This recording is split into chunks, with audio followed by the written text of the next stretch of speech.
ಎಲ್ಲರಿಗೂ ಭೋಜನ ಪಾಕ ಚಾನಲ್ಗೆ ಸ್ವಾಗತ. ಇವತ್ತು ಒಂದು ಸ್ನ್ಯಾಕ್ಸ್ ರೆಸಿಪಿ ಚಿಕನಲ್ಲಿ KFC ಸ್ಟೈಲ್ ಚಿಕನ್ ಪಾಪ್ಕಾರ್ನ್ ಹೇಗೆ ಮಾಡೋದಂತ ನೋಡೋಣ ಬನ್ನಿ. ಮೊದಲಿಗೆ ನಾನಿಲ್ಲಿ 200 ಗ್ರಾಮ್ ಅಷ್ಟು ಚಿಕನ್ನ ತೊಗೊಂಡಿದ್ದೀನಿ ಬೋನ್ಲೆಸ್ಸು. ಇದಕ್ಕೆ ಸ್ವಲ್ಪ ಬೇಕಿಂಗ್ ಪೌಡರ್ 1/4 ಸ್ಪೂನ್ಗಿಂತ ಕಮ್ಮಿನೇ ಹಾಕ್ಕೊಳ್ಳಿ. ಬೇಕಿಂಗ್ ಪೌಡರು ಅರ್ಧ ಟೇಬಲ್ ಸ್ಪೂನಷ್ಟು ಚಿಲ್ಲಿ ಪೌಡರು, ಅರ್ಧ ಟೇಬಲ್ ಸ್ಪೂನಷ್ಟು ಪೆಪ್ಪರ್ ಪೌಡರು ಮತ್ತು ಅರ್ಧ ಟೇಬಲ್ ಸ್ಪೂನಷ್ಟು ಸಾಲ್ಟ್ ಹಾಕ್ಕೊಂಡಿದ್ದೀನಿ. ಇಲ್ಲಿ 1 ಟೇಬಲ್ ಸ್ಪೂನಷ್ಟು ವೆನಿಗರ್ ಕೂಡ ಆ್ಯಡ್ ಮಾಡ್ಕೊತಾ ಇದ್ದೀನಿ. ನಿಮ್ಗೆ ವೆನಿಗರ್ ಬೇಡ ಅಂದರೆ ನಿಂಬೆ ರಸ ಕೂಡ ಹಾಕ್ಕೋಬೋದು. ಅರ್ಧ ಟೇಬಲ್ ಸ್ಪೂನಷ್ಟು ಸೋಯಾ ಸಾಸು ಮತ್ತು ಅರ್ಧ ಟೇಬಲ್ ಸ್ಪೂನಷ್ಟು ಜಿಂಜರ್ ಗಾರ್ಲಿಕ್ ಪೇಸ್ಟ್ ಹಾಕ್ಕೊಂಡು ಚೆನ್ನಾಗಿ ಮಿಕ್ಸ್ ಮಾಡಿ ಎತ್ತಿಕೊತೀನಿ. ಇದನ್ನು ನೀವು ಮಿನಿಮಮ್ 1 ಅವರ್ ಆದರೂ ಇದನ್ನು ಮ್ಯಾರಿನೇಟ್ ಆಗೋಕ್ಕೆ ಬಿಡಬೇಕು ಫ್ರಿಜ್ಜಲ್ಲಿ. ಇಲ್ಲ ನಿಮಗೆ ಟೈಮ್ ಇಲ್ಲ ಅನ್ನೋದಾದರೆ ಅಟ್ಲೀಸ್ಟ್ ಅರ್ಧ ಗಂಟೆನಾದರೂ ಅದು ಮ್ಯಾರಿನೇಟ್ ಆಗಬೇಕು. ನಾನು ಇದನ್ನು ಫ್ರಿಜ್ಜಲ್ಲಿ 4 ರಿಂದ 5 ಅವರು ಮ್ಯಾರಿನೇಟ್ ಮಾಡಿ ಎತ್ತಿಕೊಂಡಿದ್ದೆ. ಇವಾಗ ನೋಡಿ ನಾನು ಫ್ರಿಜ್ಜಿಂದ ಆಚೆ ತೆಗ್ದಿದ್ದೀನಿ. ಈ ಥರ ಇದೆ ಇವಾಗಿದು. ಈಗ ಇದಕ್ಕೆ ನಾನು ಕೋಟಿಂಗ್ ಹೇಗೆ ಮಾಡೋದಂತ ತೋರಿಸ್ಕೊಡ್ತೀನಿ. ಮೊದಲಿಗೆ ನಾನಿಲ್ಲಿ ಮೈದಾ ಹಿಟ್ಟು ತೊಗೊಂಡಿದ್ದೀನಿ, ಆಲ್ ಪರ್ಪಸ್ ಫ್ಲೋರ್ ಅಂತ. ಇದಕ್ಕೆ ನಾನು ಖಾರ ಪುಡಿ ಅರ್ಧ ಟೇಬಲ್ ಸ್ಪೂನಷ್ಟು, ಸಾಲ್ಟ್ ಅರ್ಧ ಟೇಬಲ್ ಸ್ಪೂನಷ್ಟು ಮತ್ತು ಪೆಪ್ಪರ್ ಪೌಡರು ಅರ್ಧ ಟೀ ಸ್ಪೂನಷ್ಟು ಹಾಕ್ಕೋತಾ ಇದ್ದೀನಿ. ಆರಿಗೇನು ಹಾಕ್ಕೋತಾ ಇದ್ದೀನಿ, ಇದು ಆಪ್ಷನಲ್ಲು. ನಾನು ಜಸ್ಟ್ ಫ್ಲೇವರ್ಗೋಸ್ಕರ ಹಾಕ್ಕೊಂಡಿದ್ದೀನಿ. ಇದ್ದರೆ ಹಾಕ್ಕೊಳ್ಳಿ, ಇಲ್ಲಾಂದರೆ ಸ್ಕಿಪ್ ಮಾಡ್ಕೊಳ್ಳಿ.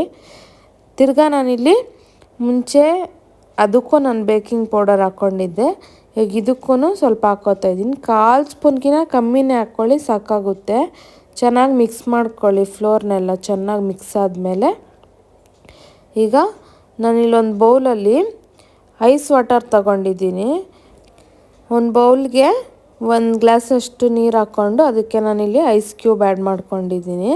ಇವಾಗ ಹೇಗೆ ಕೋಟಿಂಗ್ ಮಾಡ್ಕೊಳ್ಳೋದಂತ ನೋಡೋಣ ಬನ್ನಿ. ಮುಂಚೆನೇ ನಾವಿಲ್ಲಿ ಹಸಿಟ್ಟಿಗೆ ಇದೆಲ್ಲ ಹಾಕಿ ಮಿಕ್ಸ್ ಮಾಡಿಟ್ಟಿದ್ವಲ್ಲ, ಖಾರ ಪುಡಿ, ಉಪ್ಪು, ಪೆಪ್ಪರ್ ಎಲ್ಲ, ಅದೇ ಇದಕ್ಕೆ ಚಿಕನ್ನ ನೀವು ಈ ಥರ ರೋಲ್ ಮಾಡ್ಕೋಬೇಕು. ಅದೆಲ್ಲ ಚಿಕನ್ಗೆ ಅಂಟ್ಕೊಬೇಕು. ಅಂಟ್ಕೊಂಡ್ಮೇಲೆ ಅದನ್ನು ನಾವು ಇಲ್ಲೇನು ಐಸ್ ವಾಟರ್ ತೊಗೊಂಡಿದ್ದೀವೋ ಅದರೊಳಗಡೆಗೆ ಡಿಪ್ ಮಾಡಿ ತೊಗೋಬೇಕು. ಡಿಪ್ ಮಾಡಿ ತಿರ್ಗಾ ಇದರಲ್ಲೇ ಕೋಟಿಂಗ್ ಮಾಡ್ಕೊಬೇಕು. ಕೋಟಿಂಗ್ ಮಾಡುವಾಗ ತುಂಬ ಪ್ರೆಸ್ ಮಾಡಬೇಡಿ, ಸುಮ್ಮನೆ ಡಸ್ಟ್ ಮಾಡಿಕೊಂಡ್ರೆ ಸಾಕಾಗುತ್ತೆ. ಅದನ್ನು ಈಗ ನಾನು ಒಂದು ಪ್ಲೇಟಲ್ಲಿ ಎತ್ತಿಕೋತಾ ಇದ್ದೀನಿ. ನಾನು ಯಾವ ಥರ ಮಾಡ್ತಾಯಿದ್ದೀನಿ ಅಂತ ನೋಡಿ. ಅದು ನಿಮ್ಗೆ ಈ ಥರ ಬರಬೇಕು. ಆ ಥರ ಮಾಡಿಕೊಂಡ್ರೆ ಸಾಕಾಗುತ್ತೆ. ಈಗ ನಾನೆಲ್ಲನೂ ಒಂದ್ಸಲಿ ಡಿಪ್ ಮಾಡಿ ಕೋಟ್ ಮಾಡಿ ಒಂದು ಸಪ್ರೇಟ್ ಪ್ಲೇಟಲ್ಲಿ ಎತ್ತಿಕೊಂಡಿದ್ದೀನಿ ಡೀಪ್ ಫ್ರೈ ಮಾಡೋಕ್ಕೆ. ನೋಡ್ಬೋದು ನೀವು ಯಾವ ಥರ ಬಂದಿದೆ ಅದು ಅಂತ. ಹೀಗೆ ಬರಬೇಕು. ಜಾಸ್ತಿ ಪ್ರೆಸ್ ಮಾಡೋಕ್ಕೆ ಹೋಗಬೇಡಿ. ಪ್ರೆಸ್ ಮಾಡಿದ್ರೆ ಕ್ರಿಸ್ಪಿನೆಸ್ ಬರಲ್ಲ, ಅದು ಮೆತ್ತಗಾಗ್ಬಿಡುತ್ತೆ. ಈ ಥರ ಫುಲ್ಲು ಶೇಪಲ್ಲಿ ಬರುತ್ತದು. ಕೋಟ್ ಮಾಡಿರೋದು ಈ ಥರ ಆಗಿದೆ. ಈಗ ನಾನೊಂದು ಪ್ಯಾನಲ್ಲಿ ಎಣ್ಣೆ ಕಾಯಕ್ಕೆ ಇಟ್ಕೊಂಡಿದ್ದೆ ಮುಂಚೆನೇ. ಈಗ ಒಂದೊಂದನ್ನೇ ಮೀಡಿಯಮ್ ಫ್ಲೇಮಲ್ಲಿ ಇಟ್ಕೊಂಡು ಬಿಟ್ಕೊಳ್ಳಿ ಎಣ್ಣೆಗೆ. ಅಟ್ಲೀಸ್ಟ್ 5 ನಿಮಿಷನಾದರೂ ಬೇಯಬೇಕು ಅದು ಒಂದು ಸೈಡು. ಅಲ್ಲಿಗಂಟ ತಿರುಗಿಸೋಕೆ ಹೋಗಬೇಡಿ. 5 ನಿಮಿಷ ಚೆನ್ನಾಗಿ ಬೆಂದಮೇಲೆ ಅದು ಗರಿ ಗರಿಯಾಗಿ ಕ್ರಿಸ್ಪಿಯಾಗಿರುತ್ತೆ.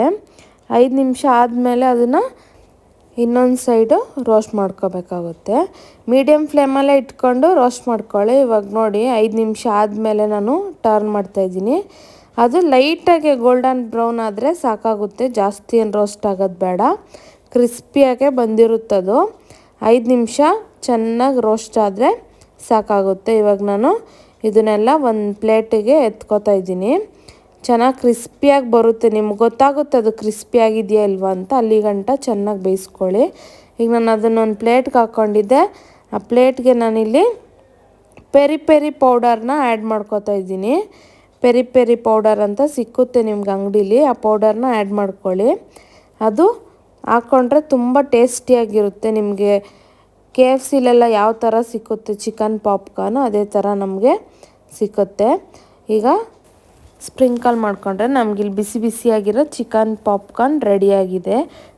ಈವ್ನಿಂಗ್ ಟೈಮ್ ಸ್ನ್ಯಾಕ್ಸ್ಗೆಲ್ಲ ತುಂಬಾ ಟೇಸ್ಟಿಯಾಗಿರೋ ಚಿಕನ್ ಪಾಪ್ಕಾರ್ನ್ ಇದು. ಮನೇಲೇ ಸುಲಭವಾಗಿ ಮಾಡ್ಕೋಬೋದು.